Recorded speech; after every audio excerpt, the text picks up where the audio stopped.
How to create beautiful designs using the freeform gradient combined with transformations in Illustrator CC 2019. And first thing to do, I'm just going to create a very basic shape, an ellipse, and then just go to the window menu and get the panel. So there's a window and gradient, that's the key thing there. So you've got that. Click the third one along, and you can see that's the freeform, and I'm going to set use lines.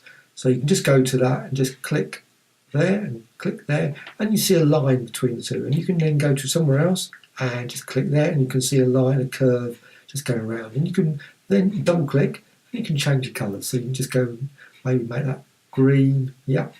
And once you've done that, what you can do then is just go to up to the effect, transform, and make certain the preview's on, and also make certain the central point is there. You can see on the right side, just in the centre right side, number of copies 9, and also 36 for the angle. Click OK, and then you've got this.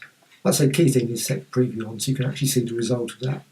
And again, you've got the actual click on the gradient, and you can then change the actual gradient, freeform gradient. So you move that around, tweak that around, pull that up and down. Click on any of the points, click on there, move it. You can move it off the actual ellipse, you don't have to keep it within the confines.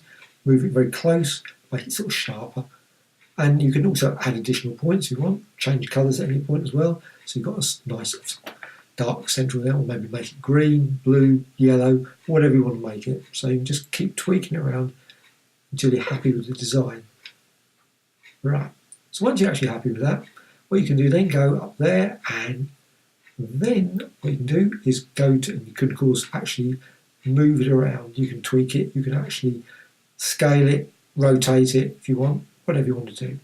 But you can also go to Effect and Distort and Transform, and then go to Transform and apply a new effect. So now you've got 2 effects. Now you can do this multiple times, 3, 4, 5, 6 times. I'm going to do it a few times. Well, just obviously the 2, and set the number of copies to 10, set the preview on, and now set the scale 120, 130, whatever. Set both to the same, up to you of course. You can set change to value, and you can see then you've got the actual design. They've just repeated out all the way. And you can also modify, move if you want, or the angles. You can just tweak that around like that. I've just got it to about 8, 10, and you can see you can just create this nice sort of turning, and you can tweak that at any time. Just go to the appearance and double click on it. Click OK, and you see the appearance panel there.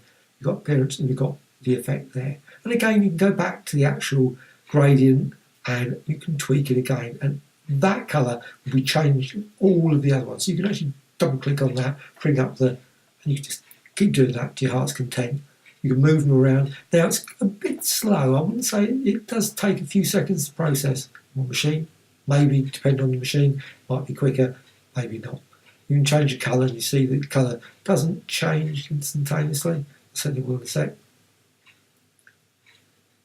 And what you can also do, of course, I say this is the one trouble, it is quite slow. So you can see it just waits around for a few seconds. You can also go and obviously use the direct selection tool or selection tool there, and just move it and tweak it, and just move it around. Rotate it if you want, squeeze it, distort it, that. Yeah, and again, you can go back and change it. You just go into the gradient tool and change the colours. If you don't want those colours, you can modify them any number of times. Though, like I say, it's slightly slow processing. I wouldn't say it's the quickest. And you can obviously rotate it, just slightly rotate the part, and you can see that 328 it's got there, and you can see the actual nice design there. What you can also do, direct selection tool, so you can actually tweak the part, or go to the curvature tool, that's another option. Just click on there to actually add additional points if you want. So you just click there. So right, again, it's just taking a few seconds just to actually do it. Shape expanded, it said as well. Just quickly popped up, shape expanded. And you can see what you can do then, you can drag it out. And again, like I say, it takes a few seconds to process that, and you can see the design there. And again, like I say, you can go back to the gradient and tweak it again if you want to edit the gradient at that point. But you can do this multiple times to create some beautiful designs. Hope you found this of interest. Thank you very much. Actually, you could say you can also save to the library as well, and use it maybe in Photoshop or something like that as well. Thank you. Bye.